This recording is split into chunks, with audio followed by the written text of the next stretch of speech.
दोस्तों, आज की कहानी बहुत ही ज्ञानवर्धक होने वाली है। आपसे निवेदन है कि वीडियो को अंत तक जरूर देखें। एक बार की बात है, एक गांव में एक आदमी रहता था। वह आदमी अकेला ही अपनी छोटी सी झोपड़ी में रहता था। वो आदमी बहुत ही ज्यादा आलसी था। वो कोई काम नहीं करता था। वह एकदम निठल्ला और नकारा था। बस वह हमेशा ऐसे मौके की खोज में रहता कि कहीं से खाना मिल जाए। तो एक दिन जब वो आदमी खाने की तलाश में भटक रहा था, तभी उसे एक आम का बगीचा दिखता है। वह कई दिनों से भूखा था, इसीलिए वह खाने की तलाश में बगीचे के अंदर चला जाता है। वह जाकर वह देखता है कि बगीचे में अलग अलग और बहुत सारे पेड़ थे। तो वह एक पेड़ पर चढ़ जाता है। वह जैसे ही फल तोड़ने वाला होता है, लेकिन तभी अचानक वहां पर उस बगीचे का मालिक आ जाता है और उस आदमी को पेड़ पर चढ़ता हुआ देख लेते हैं और वह गुस्सा हो जाते हैं और उस आदमी को चिल्लाते हुए नीचे आने के लिए कहता है। लेकिन यह आदमी बगीचे के मालिक को देखकर डर जाता है और नीचे आने से मना कर देता है। तभी उस बगीचे का मालिक अंदर जाकर एक बड़ा सा डंडा लेकर आता है। यह देखकर वह आदमी तुरंत पेड़ से नीचे उतरता है और मालिक के उसे तक पहुंचने से पहले ही वह जल्दी पेड़ से नीचे उतर जाता है और जंगल की तरफ भागने लगता है और जंगल में जाकर छुप जाता है। कुछ देर के बाद वो आलसी आदमी वहां से निकलता है और जंगल के रास्ते से जब वह गांव की तरफ जा रहा था, तभी उसे एक लोमड़ी दिखती है जिसको सिर्फ 2 ही पैर थे और उसके 2 पैर टूटे हुए थे। वह जंगल में रेंगती हुई चल रही थी। यह देखने के बाद वह सोचता है कि यह लोमड़ी अब तक इस घने जंगल में जिंदा कैसे है। यह लोमड़ी भाग नहीं सकती, चल नहीं सकती, तो कैसे ही अपने लिए खाने का इंतजाम करती होगी और कैसे यह लोमड़ी अपने आप को इस घने जंगल में दूसरे जानवरों से बचती होगी। यह बात वह आदमी सोच ही रहा था कि तभी अचानक झाड़ियों के पीछे से किसी के आने की आवाज आती हुई सुनाई दी। तभी वहां पर एक शेर आ जाता है जिसके मुंह में मांस का एक टुकड़ा था और वह शेर उस अपाहिज लोमड़ी की तरफ बढ़ रहा था। शेर को देखकर दूसरे सारे जानवर वहां से भाग जाते हैं और अब वहां पर सिर्फ लोमड़ी रह जाती है। और वहां से आदमी अपनी जान बचाने के लिए एक पेड़ पर चढ़ जाता है और फिर जो होता है उसे देखकर वह आदमी हैरान हो जाता है। उसे लोमड़ी के सामने छोड़ देता है और शेर वहां से चला जाता है। यह नजारा देखने के बाद वह आदमी हैरान हो जाता है और ऊपर वाले की योजना देखकर वह मन ही मन खुश भी हो जाता है। और तभी वह सोचता है कि ईश्वर के पास सबके लिए कोई ना कोई योजना होती ही है और अगर ईश्वर के पास इस लोमड़ी के लिए योजना है तो जरूर मेरे लिए भी उसके पास कोई ना कोई योजना जरूर होगी। और वह आदमी वहां से थोड़े दूर आगे चला जाता है। तभी वह आलसी आदमी रोड के साइड में एक बड़ा सा पेड़ देखकर उसके नीचे बैठ जाता है, ये सोचकर कि मेरे लिए भी कोई ना कोई खाना लेकर जरूर आएगा। वो आदमी 2 दिन तक उसे जगह पर बैठकर इंतजार करता है, लेकिन कोई भी उसके लिए खाना लेकर नहीं आता। आखिरकार जब उसे भूख बर्दाश्त नहीं होती है तो वह खुद ही खाने की तलाश में निकाल पड़ता है। वह रास्ते से जा ही रहा था कि तभी उसे रास्ते में एक बुजुर्ग आदमी मिलता है। वह आलसी आदमी उनसे कहता है कि मुझे भूख लगी है, आपके पास कुछ खाने के लिए होगा तो मुझे दे दो। तभी वो बुजुर्ग आदमी उससे कुछ खाना और पानी दे देता है। खाना खाने के बाद वह आदमी उन बुजुर्ग आदमी से कहता है कि मैंने 2 दिन पहले जो देखा आप उस पर विश्वास नहीं करेंगे। ईश्वर के पास मेरे लिए भी कोई ना कोई योजना जरूर होगी, लेकिन ईश्वर उस लोमड़ी पर अपनी दया दिखाई और मुझ पर नहीं। मेरे लिए कोई भी खाना लेकर नहीं आया। तभी उन बुजुर्ग आदमी ने मुस्कुराते हुए कहा, यह सच है कि ईश्वर के पास सभी के लिए कोई ना कोई योजना तो जरूर होती है और तुम्हारे लिए भी है, लेकिन तुमने उसे गलत तरीके से समझ लिया। वह तुम्हें लोमड़ी नहीं बल्कि वो तुम्हें उस शेर की तरह बनाना चाहता था। दोस्तों, इस कहानी से हमें यह सीख मिलती है कि अगर हमारे जीवन को ध्यान से देखें तो हमें यह पता चलेगा कि जिंदगी सबक से भरी पड़ी है और हर एक पल का एक दीप मतलब होता है।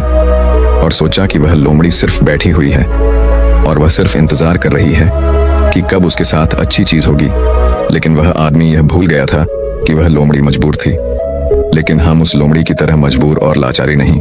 ऊपर वाले ने क्षमता दी है अपना काम करने की, बिल्कुल उस शेर की तरह। हमारे पास भी खुद की ताकत और क्षमता है हमारी हालत को बदलने की, लेकिन उसके लिए आपको प्रयास करने पड़ेंगे, तभी आप उस शेर की तरह बन पाएंगे। एक बार की बात है, एक राज्य में एक राजा था। उसका एक वफादार मंत्री था। राजा का मंत्री बहुत बुद्धिमान था। वह अक्सर कहा करता था कि जो भी होता है अच्छे के लिए होता है। एक बार राजा अपने सिंहासन पर बैठा था, मंत्री भी उसके बगल में ही बैठा था। अचानक मंत्री की तलवार राजा के पैर पर गिर गई और उसके पैर की एक उंगली कट गई। तभी मंत्री ने कहा, महाराज, जो भी होता है अच्छे के लिए होता है। राजा यह सुनकर बहुत गुस्सा हुआ। उसने मंत्री से पूछा कि मेरी उंगली कट गई और तुम कह रहे हो कि यह अच्छे के लिए हुआ है, इसमें अच्छा क्या है? राजा गुस्सा हो गया और मंत्री को जेल में कैद करने का आदेश दे दिया। मंत्री को इस बात का कोई दुख नहीं हुआ और वह जेल जाते समय उसने राजा से फिर से कहा, जो भी होता है अच्छे के लिए होता है। राजा यह सुनकर हैरान हो गया। उसने सोचा कि यह कितना अजीब व्यक्ति है। वह जेल जा रहा है और कह रहा है कि जो भी होता है अच्छे के लिए होता है। इस घटना को अब 3 महीने बीत गए थे। एक दिन राजा अपने सैनिकों के साथ घोड़ों पर सवार होकर शिकार के लिए गए। वे सभी एक घने जंगल के अंदर चले गए। राजा एक हिरण का पीछा करते हुए घने जंगल में और आगे निकल गया और अपने सैनिकों से अलग हो गया। हालांकि वह हिरण को पकड़ नहीं सका, लेकिन वह अपना रास्ता खो चुका था और घने जंगल में खो गया। जब राजा को यह एहसास हुआ कि वह बहुत दूर आ चुका है और वह जंगल से बाहर निकलने का रास्ता ढूंढने लगा, अचानक राजा को उस जंगल में रहने वाले आदिवासियों के एक समूह ने घेर लिया। उन आदिवासियों का कबीला ना तो राजा के राज्य में था और ना ही वे राजा को पहचानते थे। इसलिए उन्होंने राजा को पकड़ लिया और अपने कबीले में ले गए। वे आदिवासी एक ऐसे इंसान की तलाश में थे जिसे वह मारकर अपने देवता को खुश करने के लिए बलि दे सके। राजा उनसे उसे छोड़ देने की विनती कर रहा था, लेकिन उन आदिवासियों को राजा की भाषा समझ में नहीं आई। उन्होंने खुशी में ढोल बजाना शुरू कर दिया। उन्होंने राजा को अपने कबीले में ले आए, उसे नए कपड़े पहनाए, उसके गले में फूलों की माला डाली गई और उसे बलि के लिए तैयार किया। ठीक उसी समय जब वह राजा को मारने वाले थे, कबीले के मुखिया ने देखा कि राजा के पैर की एक उंगली कटी हुई है। यह देखकर उसने सभी ढोल बजाने वालों को आदेश दिया और राजा की बलि देने से रोक दिया और कहा, इस मनुष्य की बलि नहीं दी जा सकती क्योंकि यह अधूरा है, और यदि अधूरे मनुष्य की बलि दी जाती है तो देवता खुश होने की जगह गुस्सा हो जाएंगे। इसलिए उन्होंने राजा को छोड़ने का निर्णय ले लिया। राजा खुशी खुशी जंगल से अपने महल में लौट आया। वापस आकर उसने सोचा कि यदि मेरे पैर की एक अंगुली कटी नहीं होती तो वे आदिवासी आज मुझे मार देते। इसका मतलब मंत्री सही था, जो भी हुआ अच्छे के लिए हुआ।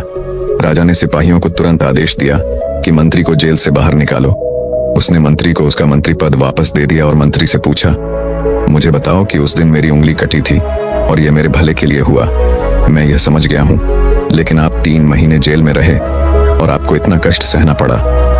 आपके साथ तो बहुत बुरा हुआ। मंत्री मुस्कुराया और कहा, महाराज, मैं आपका प्रधानमंत्री था और मैं हमेशा आपके साथ रहता था। यदि मैं जेल में नहीं होता तो उस दिन भी आपके साथ होता।